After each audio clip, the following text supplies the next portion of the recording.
Bueno, muy bien, buenas noches. 8:19 de la noche. Empezamos un poquito tarde por conversar previamente sobre las condiciones de este fin de semana y la noticia que acabo de publicar el señor presidente. ¿Cómo les pareció? Cuéntenme ustedes, por favor. Pues aislamiento, de la extensión del aislamiento. Yo personalmente estoy de acuerdo. Es muy triste saber que los empresarios lo necesitan, todo el mundo lo necesitamos, salir a trabajar y mirar, pero si no tenemos vida y no tenemos salud, ¿cómo trabajamos después? Claro que sí. Pues me alegra mucho también ver a Denise nuevamente en el aula. Era un poquito complicado por el WhatsApp, pero bueno, ya menos mal que pudo solucionarse el problema de conectividad. Les mandé un enlace, un link.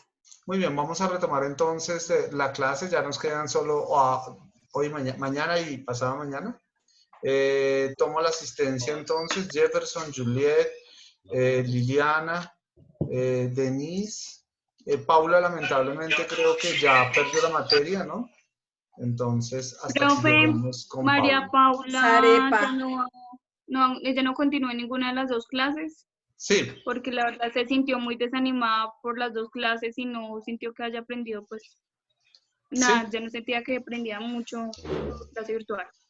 Bueno, muy bien, sí, esa es una muy buena opción también de reconocer en dónde se sienta uno más cómodo, si en una plataforma virtual o en una plataforma, bueno, o en presencial, pero también hay que reconocer que esta es una contingencia, entonces tocaba hacer el sacrificio de lado y lado, tanto de ustedes como de nosotros.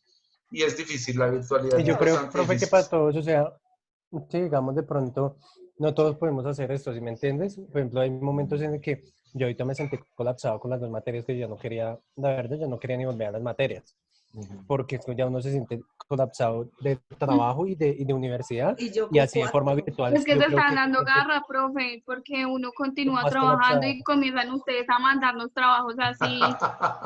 Me encantan esas quejas.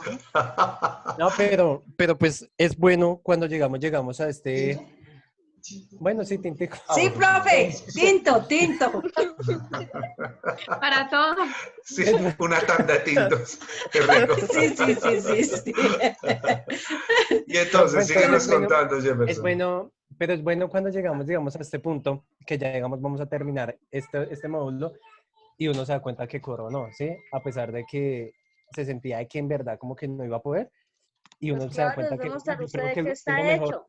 Claro. Está hecho de excusa. No abandonar. No abandonar. Es la satisfacción más bacana que puede. Es cierto. Profe, mire, en mi caso que son 4, 2 por la mañana, 2 por la tarde, sábado y domingo, literal, sentada ahí. Pero lo logré. Y ahí vamos. Imagínense, estaba haciendo hasta tareas que no tenía que hacer. Por eso.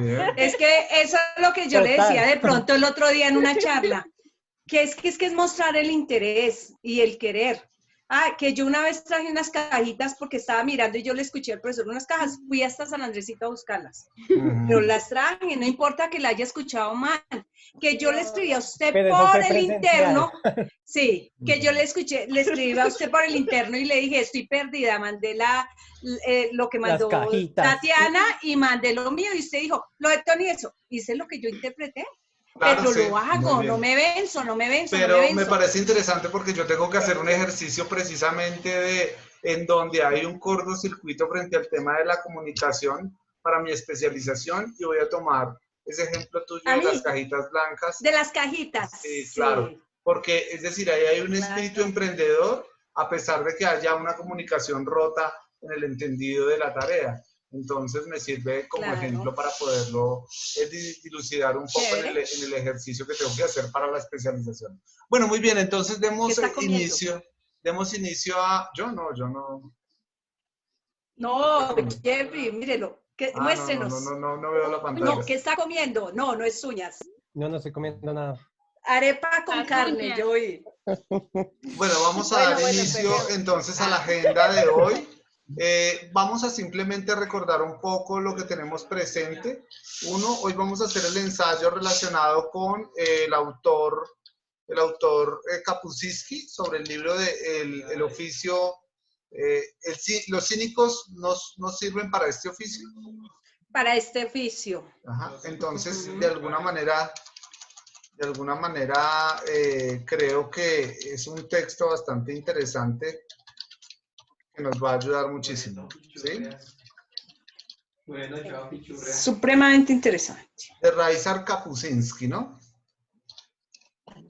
Ese es para hoy. Vamos a dialogar. Estos son los últimos trabajos ya que vamos a desarrollar. Mañana tenemos entonces profe, se nos deja otro. revisión final, la revisión final de los artículos. ¿Sí? Y el miércoles tenemos entonces una evaluación y entrega de los artículos. Esa es la agenda que vamos a desarrollar durante estos 3 días. Entonces quiero que por favor se destaquen en lo que tenemos que hacer. Vamos a hablar un poco de Raizar Kapuscinski. Profe, pero disculpe. Una pregunta. Discúlpeme, yo le digo. Dale, Denis. Sí. Y para yo poder exponer mi mapa mental, porque no fue la clase pasada. No, esto tenía una fecha. Ah, ya. Sí, la niña falta. Tienes que entregar el trabajo. Profe, yo te lo envié. Ese mismo día te lo envié a ti. Sí, listo. Pero su merced no lo expuso. No, señor. Bueno, entonces mañana vamos a dedicar El día que tocaba yo te lo envié. Vale, perfecto. Vamos a revisar entonces todo eso de una vez. Yo aprovecho para recoger entonces todos los trabajos. ¿Y esto qué? Para recoger todos los trabajos y comenzar entonces a mirar la entrega de los Profe, trabajos. Bueno, muy bien. Ya empecemos, por favor. Dime, Lili. Sobre el último examen. Estamos saturados y nos ponen examen para el último día cuando es ese día de reflexionar. Hola, no, no yo escucho. estoy con el micrófono abierto. No escucho nada. ¿Me escuchan? No escucho. Sigamos entonces con Raizar Kapuscinski. Muy bien, Raizar. Bueno, puedo comenzar yo. Permítame un segundito, yo hago una introducción. Raizar Kapuscinski, de alguna manera, es un autor referente en el periodismo, ¿no? Es un autor que de alguna manera nos deja una herencia porque tiene una rica manera de escribir y de ser toda una escuela relacionada con el reportaje, ¿no? Este señor tiene una cosa bien interesante y es que utiliza el periodismo no solo para que el periodismo se convierta en un asunto de registro de noticias, sino de análisis. Entonces esa es la cualidad o la mayor cualidad que le da él al periodismo. Y hay otra cosa fundamental dentro de Raizar, y es que él entiende que el periodismo de alguna manera no es un periodismo que está hecho de sucesos, sino que está hecho de elementos que permiten construir más allá de la simple noticia que es los hechos, y él intenta pues narrar de alguna manera la historia. Se considera que hace parte de un género bien interesante, y es el periodismo narrativo. No es el padre, sino que él tiene un referente muy particular de fortalecer el periodismo narrativo. El padre del periodismo narrativo es Truman Capote, ¿sí? Con un texto que se llama A Sangre Fría, que también es el referente del periodismo, ¿sí? Porque este señor pues escribe todo este texto que se llama A Sangre Fría y utiliza mucho la descripción. Entonces es muy bello comenzar con las primeras páginas porque narra las hojas, las calles, todo lo describe de una manera tan detallada que entonces uno encuentra ya todo un imaginario narrativo en la forma de escribir. Por eso crónica y reportaje no resultan ser géneros periodísticos sencillos. Hay que decir que son géneros muy difíciles de escribir. Simplemente se logra escribiendo reportaje y crónica en la manera en que uno vaya cultivando el ejercicio de escribir. Y uno puede iniciar con el género literario, ¿no? Con cuentos cortos, relatos, que de alguna manera le van a permitir fortalecer el imaginario y poder escribir, ¿no? Y lo otro es fortalecer un poco las ideas, porque es que la forma de escribir también requiere de ideas. Y es muy bonito, hay veces, cuando uno comienza a escribir un poema y después cuando uno comienza a escribir una historia. Pero eso sale obviamente del mundo de las ideas y ustedes están llenos de eso. Entonces, Ryszard Kapuscinski es muy contemporáneo de grandes autores como, por ejemplo, Truman Capote, contemporáneo de Gabriel García Márquez, ¿no? Inclusive Ryszard Kapuscinski crea la fundación del nuevo periodismo, de quien es obviamente en honor a Gabriel García Márquez y quien es uno de los iniciadores de la fundación del nuevo periodismo. Ryszard Kapuscinski nace en 1932 y muere en el 2007, hace poco, ¿no? Muere él.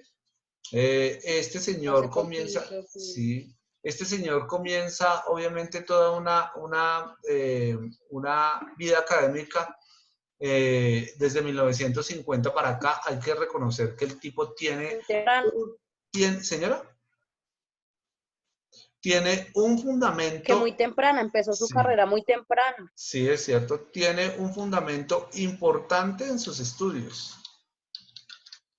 Y es la historia. Él antes de ser periodista era historiador y estudió historia.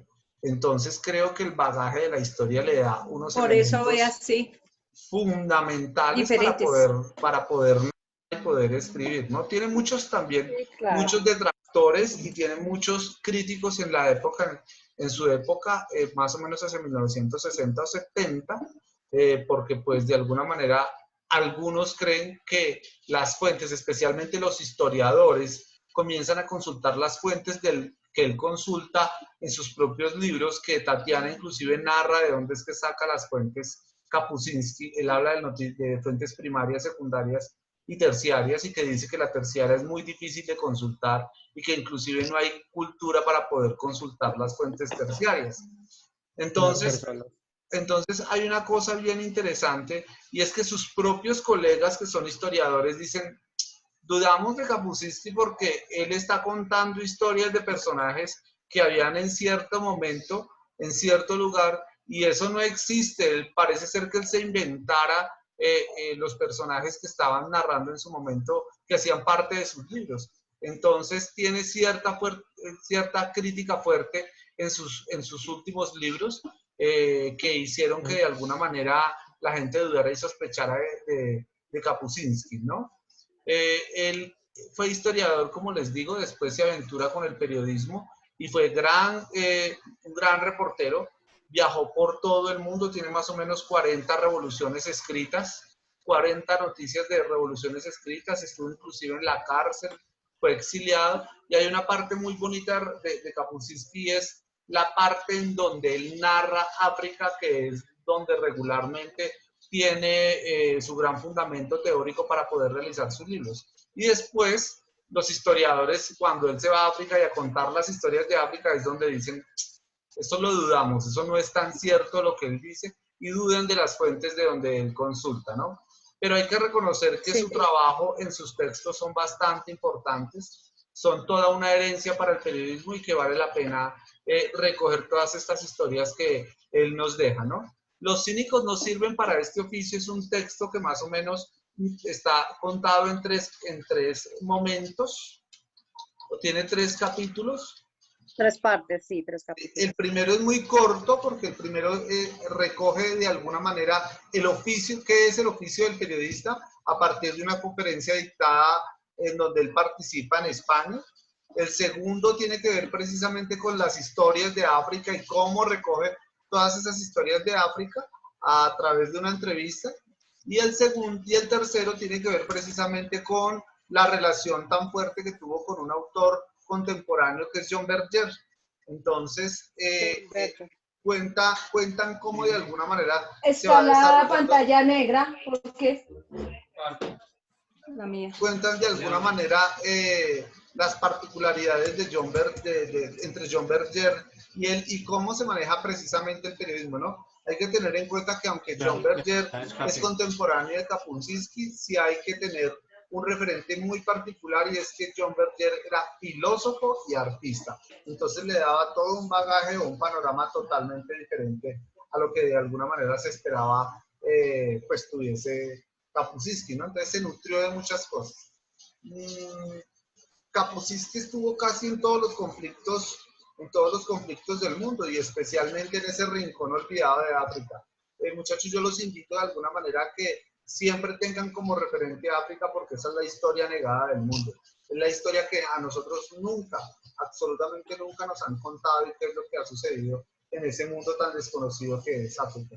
Y que regularmente es excluyente, ¿no? El mundo es excluyente. El mundo habla de América Latina porque pues de alguna manera es una economía en bloque que viene creciendo y que resulta ser el lugar privilegiado de europeos y de asiáticos. Asia se regocija porque pues es una potencia en crecimiento económico y que pues de alguna manera después de que pase todo lo de Estados Unidos muy seguramente van a ser potencia mundial.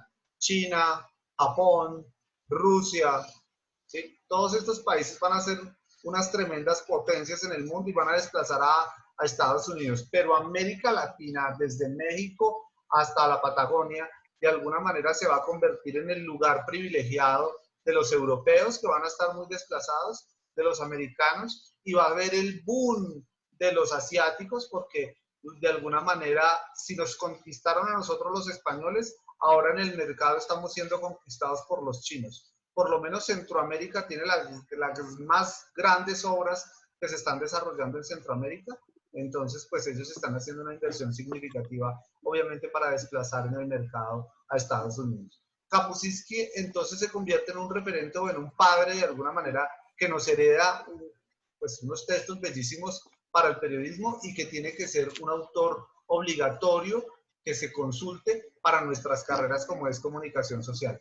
Yo sé que muchos de ustedes se van para lo organizacional, pero hay que conocer el lado periodístico y el lado de la forma en la que escribe Kapuscinski en este momento y que es un autor totalmente vigente, ¿no? Kapuscinski, Gabriel García Márquez, son referentes del periodismo. Bueno, no sé si esta señora de Oriana Fallaci, sí son grandes referentes del periodismo. Son totalmente diferentes Kapuscinski a Oriana Fallaci, comenzando porque Kapuscinski tiene un corte comunista, ¿no?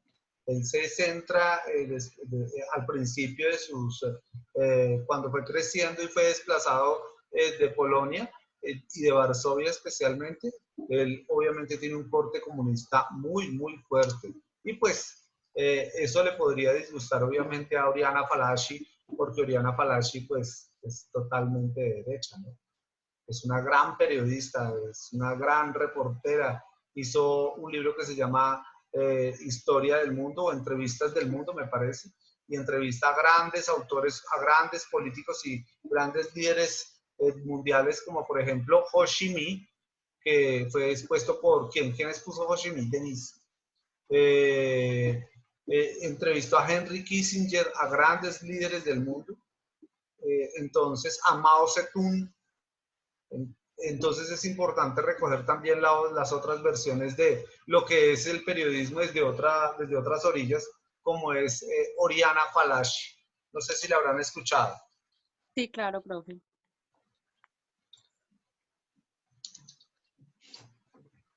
Ahí las dejo. Muy bien, entonces, ¿quién va a empezar con el primer capítulo? Bueno, comencemos con el primer capítulo y qué es lo que sucede con el primer capítulo. Profe, pues, bueno, voy a dar la versión. Pues todo inicia por un conversatorio. Sí, es un conversatorio que le hicieron 3 periodistas, ¿sí? Y ahí sale todo este bello relato. Pero lo que más hay, ¿sí? Es ver, y eso lo sacó de usted, yo creo que ahí lo coloqué terminando, cuando usted nos ha enseñado, profe, que a uno no le duele el otro. Siempre uno va como hasta cierto punto, pero jamás está mirando el otro. Y eso es lo que él nos enseña en este tema. Y me parece a mí supremamente importante cuando después de narrar en su conversatorio y dice que él como tal veía las cosas muy diferentes, pero gracias a que llegó a África y no sabía hablar su idioma, le tocó que ponerse a mirar cómo se comportaba cada uno de ellos. y en el estar y meterse en la vida de ellos, fue que comenzó a interpretar que el periodismo no era solo escribir, que el periodismo como tal había que ir más allá, el sufrimiento de ellos, como una población como África tan sufrida que ha sido siempre, no se quejaba, no decía, porque estaba cansados de ver que todos llegaban y prometían y prometían y prometían y nadie llegó a cambiar. ¿Y cómo lo pudo descubrir? Por hacerles un seguimiento y observar. Y cuando comenzó a observar, él se metió en su historia. Y esa historia a él le dolió, y esa historia es la que nos narra, y esa historia es la que nos dice, los periodistas tienen que tener valores, el periodista tiene que sentir, el periodista tiene que meterse, el periodista tiene que vivir la experiencia para poderla sacar. Mira, hay una cosa bien interesante de África, y es que África sufre los mismos embates de América Latina. India, sí, China. Sí, de América Latina. ¿Sí? Entonces, pero África es el patio trasero del mundo y sigue siendo todavía el patio trasero del mundo. Total. Entonces, ahí hay una palabra muy bonita. Sí, ellos ya no se quejan por nada, ya están acostumbrados, ¿no? Entonces, hay una parte, quiero de alguna manera que tengan como referente estas dos palabras que son muy bonitas y que las podemos trabajar hoy con este libro. Colonialismo y colonialidad, ¿no? Yo espero que ustedes hayan ya entendido qué es esto, qué es el colonialismo y qué es la colonialidad, ¿no? Entonces, quiero que recojamos un poco estas dos frases, estas dos palabras que nos van a permitir nutrir lo que significa África o lo que significa la misma América Latina en estos contextos del colonialismo y de la colonialidad. Bueno, pero dejemos entonces que ustedes continúen. Adelante, por favor. ¿Tienen perfectamente claro la definición de colonialismo y colonialidad y cómo se dan esos dos conceptos? Pues no. Muy bien. Dale, pues, Lili. Dale, pues yo lo aplico cuando a ellos como tal, inicialmente llegó Europa, ¿no? Entonces, pues no podían hacer nada porque todo tan costoso. Pero cuando llegó China, ellos pensaron que era lo máximo, porque les llevaba unos cuadernos, les llevaron algo y para ellos la tecnología, la radio. O sea, en eso es que de pronto lo está aplicando, profe, del colonialidad. No, colonialismo ¿no? Y colonialidad, no, para nada. Lo que de alguna manera hemos hecho con el colonialismo y con la colonialidad es, permítame un segundo, sacamos los mapas a la luz nuevamente. Miremos un poco este mapa, no el mapa del coronavirus que ya inclusive lo tenemos acá. Pues, profe, o sea, colonialismo, pues yo tengo entendido que es cuando se explota, pues, una colonia, ¿no? Cuando un estado extranjero explota una colonia. Y eso Europa. Tú estás preguntando que cómo relacionado. Y China, claro. O Japón, cuando llegó. Sí.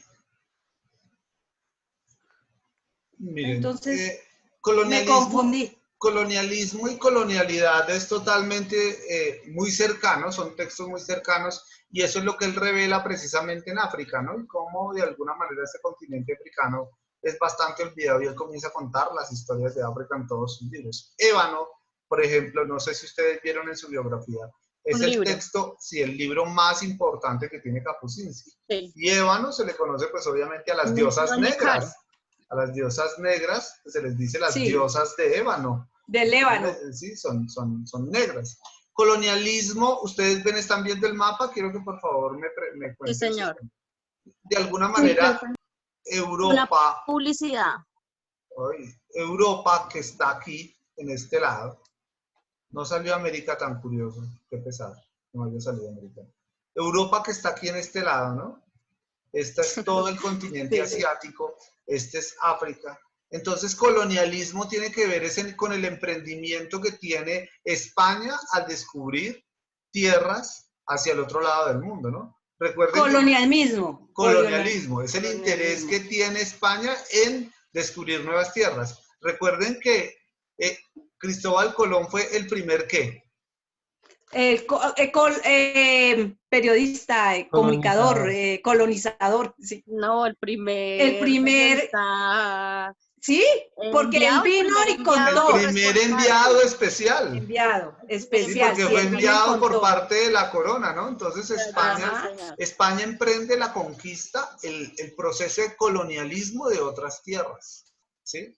Pero España o esta zona europea, pues también comenzó a descubrir otros lugares. Después de España descubrir América, pues vinieron los holandeses, los franceses, los británicos, ¿sí? Los alemanes, a conquistar toda esta zona, que es África. Entonces también, un par de años después, también ellos sufren el colonialismo, ¿no? Sudáfrica, que está aquí abajo, en todo el sur de África, pues es colonia británica. Y todos estos países que están acá en el centro son colonias francesas. Por eso ellos hablan francés, ¿sí? Y por eso ellos, de alguna manera, los grandes intelectuales que ahora son los que cuentan la historia de África de una manera bellísima, bellísima.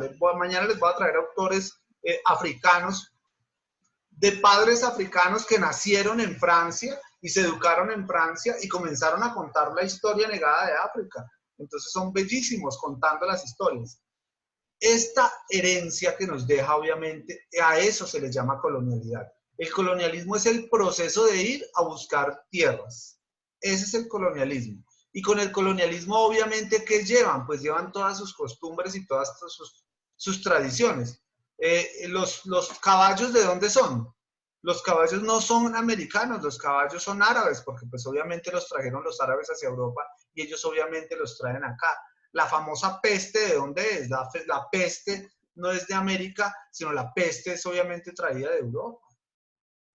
Entonces todos esos procesos de colonialismo arrancan precisamente con el interés de explorar nuevos caminos y nuevas tierras, pero ¿qué es lo que heredamos nosotros? Cuando heredamos obviamente esa concepción y ese estereotipo de racismo, esa concepción y ese estereotipo de discriminación hacia la mujer, pues obviamente es traído, claro, es traído de todos estos países, porque las colonias que estaban acá este lado en América o que están aquí en África tienen otro tipo de civilización. Entonces, esto es lo que critica de alguna manera Kapuscinski cuando dice, hay una historia negada en África.